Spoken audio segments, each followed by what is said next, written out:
I'm going to make another mini yo-yo. This one's going to be a little bit bigger, not as big as my giant yo-yo. I'll point you down a minute. What I've done, I've made a start on the wing. I've cut the ribs out on my new laser cutter, and I've got the leading and trailing edge to sand. It's only 1/4 inch square, and the laminations for the tip exactly the same as the mini yo-yo. Sorry about the noise, guys. I just got the algo laser running, but I'm just putting together the fuselage for the enlarged mini yo-yo. This is all there is to the fuselage for the yo-yo, so it builds very quickly, very quick indeed. Okay, she's off the board and looking pretty good. Just rounded up the sides a little bit. Should take a bit more off really, but I'm hoping that the 2S battery is going to be a bit heavier than the 1S, and I won't need to worry too much about tail weight, but we'll see. And I'm going to now get my plane out, plane the leading edge of all 4 parts, and that will be ready for covering.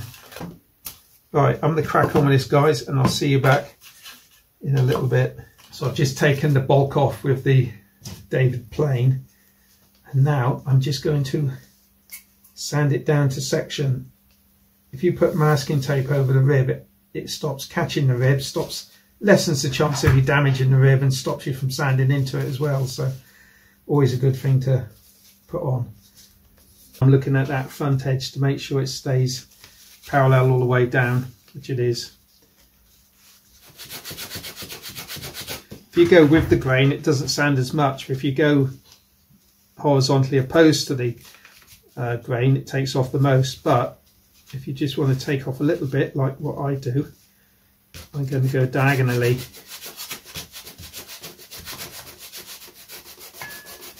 and then finish off with the grain. Just trying to get that a smooth transition down onto the rib. Pull it off. Oops. Pull it off gently, because you're going to break the ribs. And I've gone and broke a rib before I even had a chance to say it.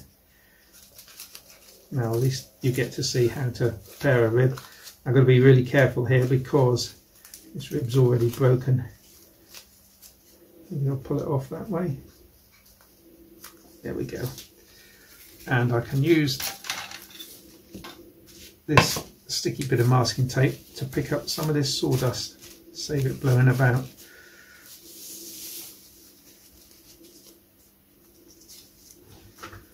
Okay, let's just fix this rib.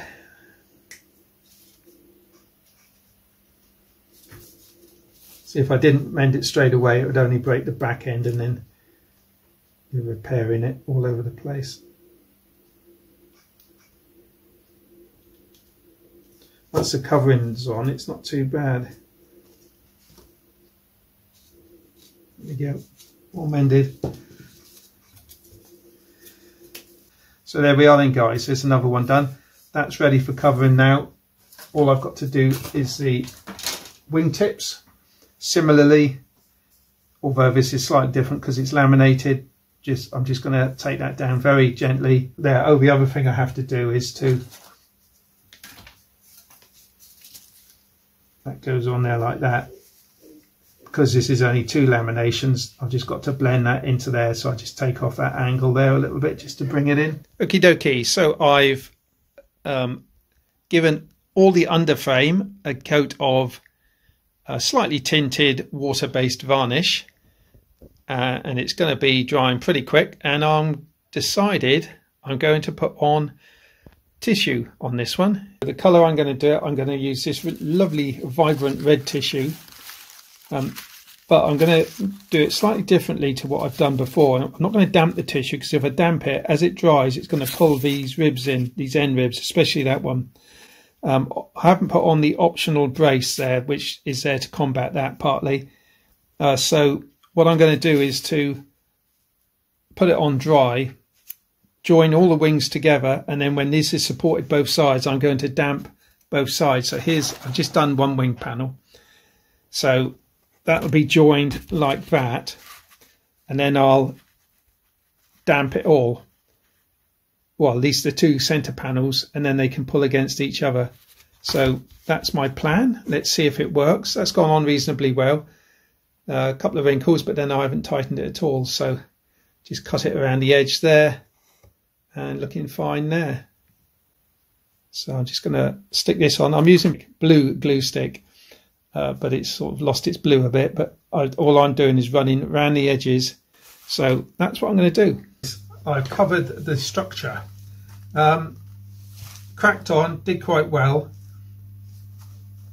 Just the top surface. So now I'm going to give it a coat of fairly thin dope by the look of it. Let's spray it with water first to pre-shrink it.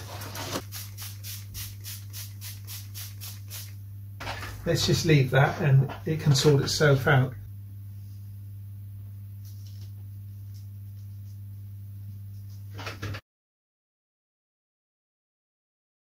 So there's one hinge to go in the bottom, it'll go in the back of the fuselage, otherwise that's ready to go in. It has lifted the tail a little bit that way, but that was to be expected. There's only tissue one side. I've just cut a couple of little ply horns, they've gone on there. So that can stick onto the fuselage now. The wings are covered as well and look really resplendent. I'll have to put two struts on them because I haven't covered these wings before with tissue. They look fantastic, but they are a bit twisty, so I will be putting a pair of struts underneath going down to a central point, and that'll hold them nice and straight. I did make a slight boo-boo, I'll be honest, I'll own up. I've got a jig to set the F1s and the end ribs there. This has got more dihedral than it should have, and the tip ribs have got less than they should have. I obviously mixed them up so there's a lesson learned. I'll mark them actually on mark it on there instead of just under it, because it's easy to get them mixed up, and that's what happens. It won't matter, it'll just make it more stable. But don't they look fantastic? A bit of progress, guys. I've put together my Radio Master receiver, very, very small one here, and bound it up okay. The two servos that I'm going to use are working okay, and the motor is a E-Flight 2500 kV, which I had new in the box, and yep, that spins up lovely. So I'm now going to work out exactly what I'm going to put where on the body here. I've got to get a little plywood plate to mount that on. That can go out on the front like that. Looking at the lines, I've soldered on connectors here, 2mm bullet connectors, and put a connector on the end of there that matches the battery. Looks like the ESC is going to be mounted on the main rail there. Probably the battery will, I'm guessing, want to go pretty much on the front here. It might sit there, or I could velcro it under there like that. The battery is the CG adjuster, of course, so we'll see how things pan out. The receiver could go as far back as I want, and the servos could go way back there if you wanted. So, but I want to keep them under the wing. So, yeah, I'll pop the servos level with the trailing edge, which is inside here. So, servos can sit there, the receiver can sit there. So, I think that's good. So, all I've got to do is make up a little ply plate to hang the servos on. Yeah.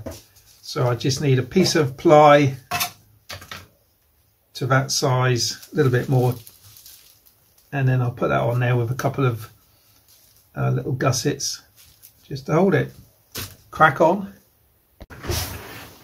Right, time for a quick update, guys. I've put the undercarriage on,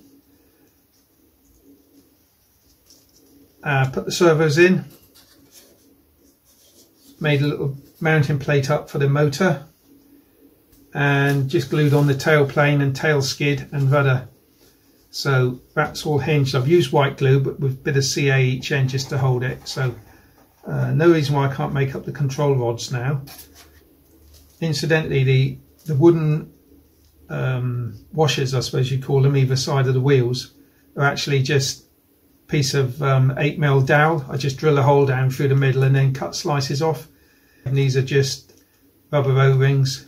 I just go around the wheel with a little rat tail file just to give it a little recess for it to sit in, then a drop of CA around and the job's done. So all I've got to do now, as I say, is connect up the servo rods, mount the motor on the front, and then glue the wing on. The wing is the very last thing to glue on. Once the wing's on, then I can measure and cut the struts. Control rods. For the control rods, I'm using 2mm, 1.5mm. I think it's 1.5mm carbon. And I'm just going to make up some little clips to go either end. And then the control rods will just go down either side, picking up the respective horns on the tail end. I'm up to this stage now of gluing on the wing, and then I can do the struts, but let me show you what I've done. So the push rods are in. I've had to reduce the servo travel quite a lot because, as I suspected, these servos have a huge throw, so I've gone on the inside hole and the only holes I've got on the back. I've cable tied the receiver on the bottom there, and it's got a twin aerial that comes out. I've sewn one to this stick and one up to that stick. I've included the battery wire in this cable tie here. I've got Velcro down underneath. I've got cable tie on the 10 amp Robot Birds, British company, ESC, and cable tied the wires up like that. So basically it's ready for sticking the wings on. Okay guys, here she is, and I think I'm quite pleased with it. Tissue in it looks great, but it has twisted the structure quite a lot in different places, which I've managed to sort of tweak out a little bit, but I've had to put on 2 struts to bring the back edge down a little bit because it did pull it. But no, she's ready to go. I haven't weighed it actually, but quite pleased with it. Looks pretty cool. It's 36-inch wingspan. In fact, the wings themselves have, if you look down the leading edge, they've got this lovely curved shape. So the dihedral is even more than it should have been. So, but it'll be fun to fly. Be pretty stable, I'm sure.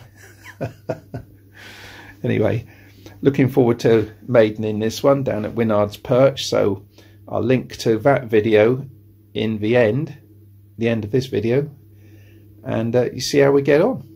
Thanks for watching guys. I'll also link to the plans for the mini yo-yo down below on my Shopify, and when I've drawn up this plan, or finalised it anyway, I'll put that one there as well. The mini yo-yo is considerably less wingspan,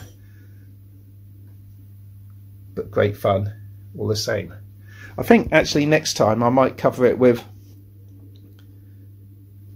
the non-shrinking plastic and see how we get on. I've also got an idea for another radical design of this shape, so watch out for that one.